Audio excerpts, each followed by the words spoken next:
Hai ma'am, I am Laksere. Channel is known as Sangira Pais now. Our channel is Bunusipiduna, subscribe the Wiramo, like to the Wiramo,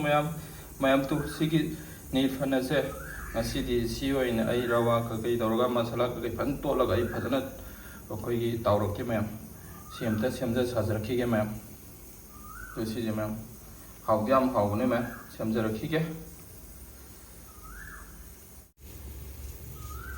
Mayam near Panasto, in a chamber loiraga, Punga, move ising the Pazana, Tingaba Matunda in a Lotoxare, today Masu Anakra absence again. Muro powder car absence again. Duga Padigom powder Karaga absence are Zira powder Karaga absence are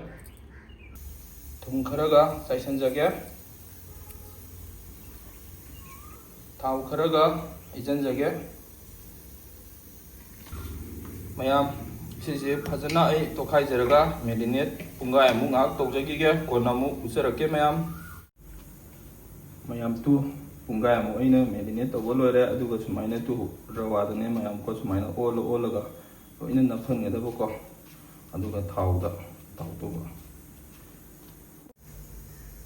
mayam tu aina thauju खरा हिजरे ma'am सिगी फनस ताउ ma'am अखोगी थाउजे बोरा ताउनोंना थाउ बारी हिजलगा look मई ताउ यादे मादी सुमाइना थाउजे खितंग खितंग तौरगा सुमाइना ताउबिगदबने ma'am अदुगा मखुं खुंजलगा मई बिगलपना लेथरगा ओलगा याम तोइन तोइन ओलगा मादी फजना Munna फजना ताउबिगदबने ma'am कन्ना मई लेखतजु यादबको ma'am को सुमाइना खुछलगा पुरेन कोन उचरके ma'am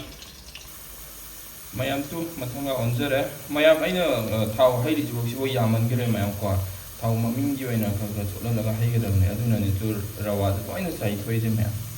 makum khumjala ga amu kona mu sera ke makum khumbai ga kan thamjagi ge